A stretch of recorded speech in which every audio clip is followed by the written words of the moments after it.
How to change your location on BeReal. In this video, I'm going to show you how you can change the location. First of all, open the application.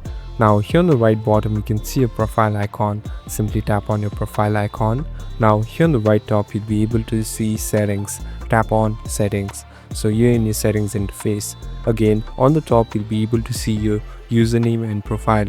Simply tap on it. Here, these are the profile settings that you can edit. Here on the last option, you can see location. So you can edit your location to wherever you want to keep. So here I'm updating a new location. Now at last, simply tap on the save button. So it will take some time and it's saved. So the location of your profile has been completely saved. Now there are options if you want to share it with others or not. So it's up to you. Thank you for watching this video. I hope this video will help you.